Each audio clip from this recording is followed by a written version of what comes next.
Welcome to Donmar TV News Channel. Okay, magandang hapon po sa inyong lahat. It's 2 o'clock in the afternoon here in the Philippines. May matinding balita na naman tayo. Una, may good news tayo tungkol dito kay Vice President Inday Sara Duterte at itong si Presidente Bongbong Marcos. Okay? Abangan yung good news na ipapakita kong video sa inyo tungkol sa dalawa. Okay? Pangalawa nating pag-uusapan guys ay ito. Matindi ito. Itong si Attorney Sal Panelo sa kanyang programa sa SMNI, nagsalita ito, nagkomentaryo ito tungkol sa mga ginagawa na parang sinabi ni Attorney Panelo na medyo sablay yung mga ginagawa ni DOJ Rimulya tungkol kay General Bantag. Okay? Abangan yan, panoorin natin yung video na yan with Attorney Sal Panelo at sabay-sabay tayong mag-comment, mag-react tungkol dyan. Okay? Pero bago ang lahat guys, importante na i-like at i-share itong video natin sa ating Facebook at YouTube para kakalat ito sa taong bayan, itong ating balita natin. Okay? So sabay-sabay tayong mag-like and share. 1, 2, 3, go! Thank you very much. And guys, please consider na i-subscribe at i-follow itong Donmar TV sa ating Facebook at YouTube para lagi kayong updated sa mga balita na kagaya nito. Okay? So sabay-sabay tayong mag-follow and subscribe. 1, 2, 3, go! Thank you very much. Okay, so without further ado, ipapakita ko itong video na ito. No? Good news ito kay Presidente Bongbong Marcos at Vice President Inday Sara Duterte. Ito ay tungkol sa kanilang trust rating. Okay?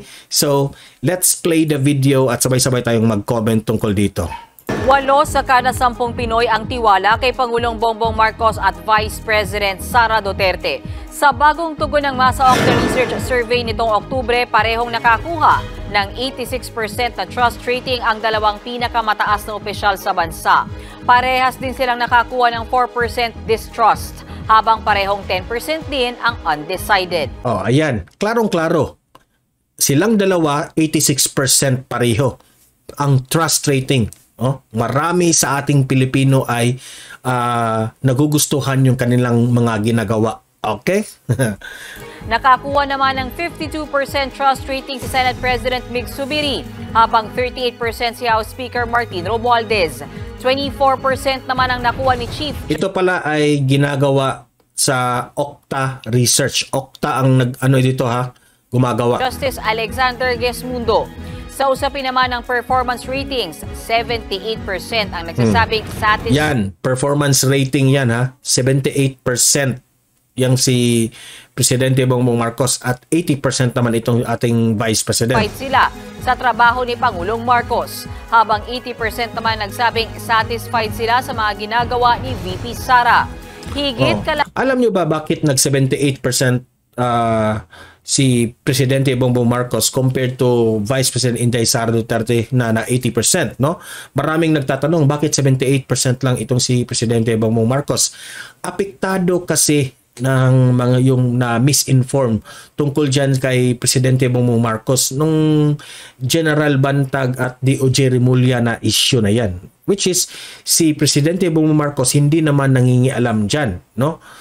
Kaya nga sinuspinde ni Presidente Bongbong Marcos itong si General Bantag dyan sa Bucor dahil ongoing yung investigation. Okay? So yan ang siguro medyo bumababa yung rating ni PBBM tungkol dyan. Ngunit kung malaman nyo talaga ang totoong kwento niyan, ginagawa lang ni PBBM ang kanyang dapat gawin tungkol dyan kasi may investigation nga. Hati naman ng Pinoy ang satisfied sa performance ni Senate President Zubiri. 44% kay House Speaker Romualdez, habang 30% sa Chief Justice. Ayan. So, mag-comment, mag-react tungkol sa balita na ito. Anong masasabi nyo tungkol sa trust ratings ng dalawang pinakamataas na posisyon sa gobyerno, Presidente at Vice President, sa kanilang trust rating? Okay, mag-comment, mag-react, babasahin natin yung mga komentaryo nyo. Okay, so move forward tayo dito sa issue ni na DOJ Rimulya at itong si ex Director General Bantag.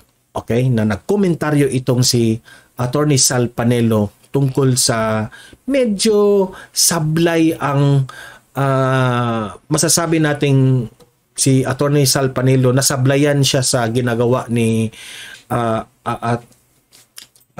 DOJ Rimulya, no, sa kanyang mga statement na idinadawit niya itong si General Bantag tungkol sa Persilapid na issue na siya yung mastermind. Okay, so pakinggan natin itong si Attorney Sal Panelo, sabay-sabay tayong makinig sa kanya at mag-react tayo, mag-komentaryo tayo. Okay, so let's play the video.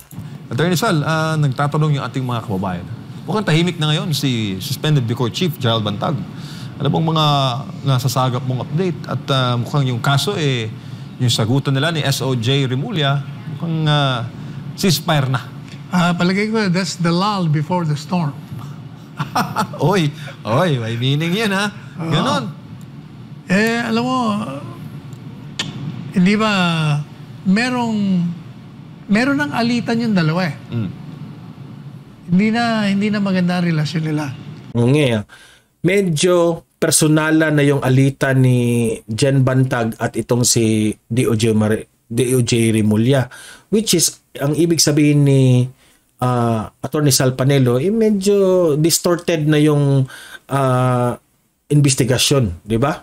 Kaya, gaya nga ng sinulat ko sa column, may problema yung nakaharap sa kasong yan, respondent, sapagkat magkakaroon ng preliminary investigation. Pagkatapos, ang gagawa ng investigasyon, mga prosecutors. Yan kasi ang problema, no? Preliminary investigation. Ang mag-i-investigate dito ay yung mga tauhan ni DOJ Rimulya, which is yung DOJ. So medyo may bias na konti, di ba? At ito pang si ito pang si DOJ Rimulya, lagi pang nagpa-interview sa media na parang talagang idinadawit na niya talaga itong si General Bantag na siya na yung mastermind, no? So medyo paano mo ma-investigate yan na parang obvious na, di ba? Kawawa naman si General Bantag dito na tauhan ni DOJ Rimulya ang mag-investigate. Ngayon ngayon itong si DOJ Rimulya talagang parang sure na siya na si General Bantag yung mastermind, di ba? So parang unfair na sa part ni General Bantag. Sa ilalim ng Department of Justice, nag-away na silang dalawa. Anong respondent Bantag at saka yung Secretary of Justice. Oo nga eh. Parang naging personal na ang labanan nila. Personal na talaga. Ang sa tingin ko, huwag naman magagalit sa atin yung kaibigan natin, Secretary Boy. Sa tingin ko, nagkamali sila ng magpahayag na siniguro nila, sigurado sila. Oh. So, klarong-klaro ang sinabi ni Attorney Sal Panelo. Parang nagkamali sila sa pahayag nila ni DOJ Rimulya na ang mastermind ay si General Bantag. Na yung mastermind o isa sa mga mastermind na sinasabi nila si DG Bantag. You know, by making such premature announcement, pre-judge mo na ang kaso mo. Oo nga eh. Premature judgment yan, ha? Kaya magkakaproblema ka ngayon. Kung yan ang official position ng departamento, nag-judge na kaagad itong si DOJ Rimulya, yan ang medyo sablay. Nag-judge siya kaagad kay General Bantag without the preliminary investigation, di ba? Oh. So DOJ Rimulya, sablay ka dito po. Paano ka kukontra ng mga prosecutors? O hindi siguradong ipapail. Tandaan nyo, ito pong kasong ito ay hindi pa pwedeng magbigay ng bail as a matter of right. Discretionary ito eh. Kailangan magpresenta ka pa ng ebidensya mo. Kaya may problema talaga yung respondent. Kaya hindi po ba, in one of my columns, sabi ko, yung ombudsman, dahil unang-una, number one, meron ng duda na hindi ka magiging fair, hindi ka magiging impartial. sapagkat hinusgahan mo na. Hindi pa nga nagsisimula ang Correct. preliminary investigation. Pangalawa, nag-aaway kayong dalawa. Yan ang mali mo, D.O.J. Rimulya. Nanghuhusga ka na kay General Bantag without the preliminary investigation. At pangalawa, nag-aaway na kayong dalawa, di ba? Oh. So, itong respondent can never expect na merong fairness and objectivity. So, anong Siyempre, on the part of General Bantag, parang uneasy siya. Parang hindi siya komportable sa sitwasyon niya. Mag-preliminary investigation na tauhan ni D.O.J. Rimulya yung gumawa doon. So medyo hindi siya kasi itong si D.O.J. Rimulya ang may pahayag na nag-judge na kaagad, di ba? remedyo. Sa tingin ko, dapat, kung ako ang Secretary of Justice, kung ako, mag-i-inhibit na lang ako. Otherwise, ang gagawin ni DG Bantag, magpapile yan ng inhibition. At hihingin sa ombudsman na siya ang mag-conduct ng preliminary investigation. Ang tanong dyan, pwede ba ang ombudsman? Sa tingin ko, sa saligang batas po, nakalagay naman doon, klaro na pwede siyang mag-initiate ng investigation on its own, sarili niya, o kaya naman sa complainant, kung may complaint, sa lahat ng mga aksyon, any act or omission involving irregularity, illegality, inefficiency. Kumbaga napaka-broad ang kapangyarihan ng ombudsman. At habang sinasabi ron na ang primary jurisdiction ng ombudsman ay yung mga kasong hawak ng Sandigan Bayan, meaning to say work-related. Hindi yan naman yung sinasabi ron na hindi pa pwede na hawakan ang lahat ng kaso ng mga public official. Masyadong malawak, hindi naman nag-distinguish alam nyo, sa batas, sa jurisprudence, yung prinsipyo, if the law does not distinguish, we should not distinguish. Moreover, meron nung kaso, kung di tayo nagkakamali yung Gregory Ong versus Sandigan Bayan, na nagsalita ang Korte Suprema. Hindi porket nakalagay na yung primary jurisdiction ng ombudsman ay yung mga kasong hawak lamang ng Sandigan Bayan. Hindi ibig sabihin, hindi niya pwedeng hawakan kasi nga napaka-broad ang nakalagay sa saligang batas. Kaya sa tingin ko, talagang merong jurisdiction ng ombudsman. Pwede talaga silang mag-take over at any stage of the proceedings. Moreover, pag ginamit mo kasi yung, teka muna, hindi naman work-related yan. Unang-una nga, wala naman sinabi ang saligang batas na work-related. Ang sinasabi doon any act or omission na illegal, irregular, inefficient.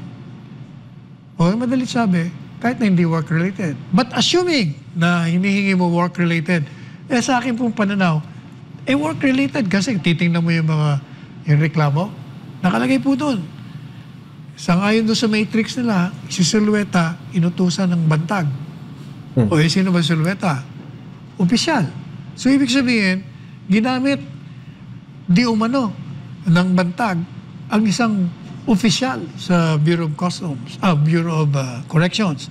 At ito namang si Silueta, sangayon rin sa reklamo, ginamit naman yung mga inmates. O talagang ginamit ang kapangyarihan, ang posisyon, di umano sa kanilang mga aligasyon. So it means work-related. So kahit anong tingin nyo, whether work-related o hindi, may jurisdiction ng ombudsman.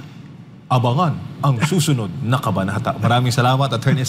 Yan So, teka muna.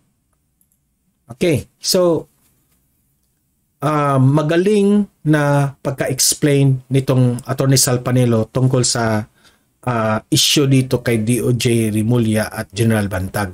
Nasabi niya, medyo itong si D.O.J. Rimulya ay yung kanyang pahayag ay nag-judge na kaagad itong si D.O.J. Rimulya kay General Bantag. No? dito sa sitwasyon na ito, kawawa si General Bantag. Dahil sa preliminary investigation, DOJ ang gagawa, mga tauhan ito kay DOJ Remulla.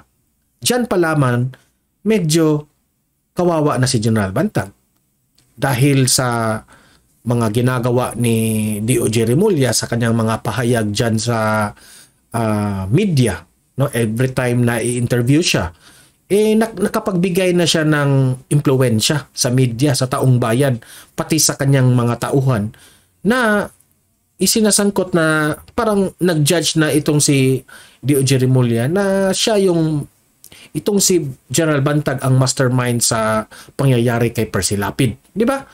So, ang opinion ko dito is talagang DOJ Remulla, sablay talaga yung ginagawa mo dito, no?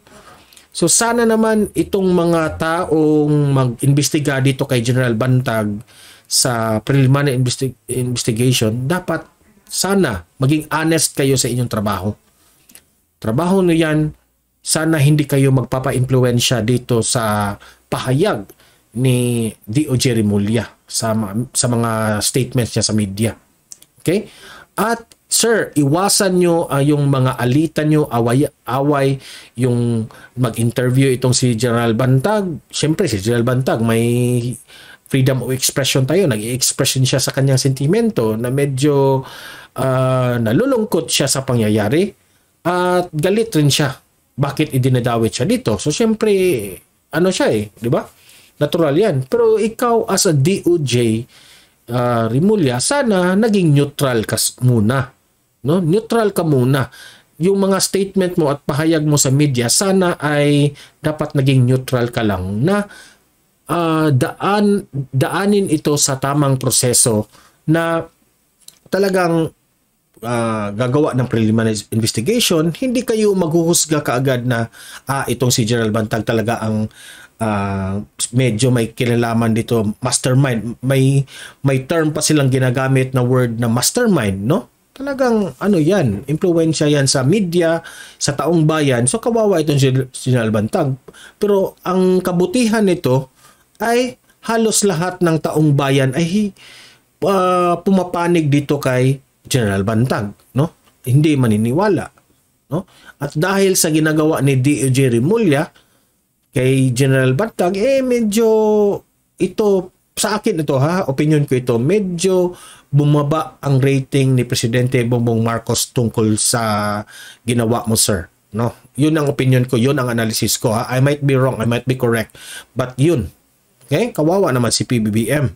No, sana, sir, inilagay kayo dyan sa DOJ, naging secretary kayo tungkol kay PBBM. Sana naman, sir, ayusin nyo kasi ayaw naming masisira yung pangalan ni Presidente Bongbong Marcos dahil sa mga sablay nyong pahayag. Okay? So kayo mga audience ko dito, libre kayong mag-comment, mag-react tungkol sa issue, tungkol dito sa pahayag ni Atty. Sal Panelo sa kanyang programa sa SMNI na medyo sablay itong mga pahayag ni DOJ Remulla na mag-preliminary investigation na itong si General Bantag na tauhan pa naman ang gagawa, no, dito sa preliminary investigation, tauhan ni DOJ Remulla. Okay?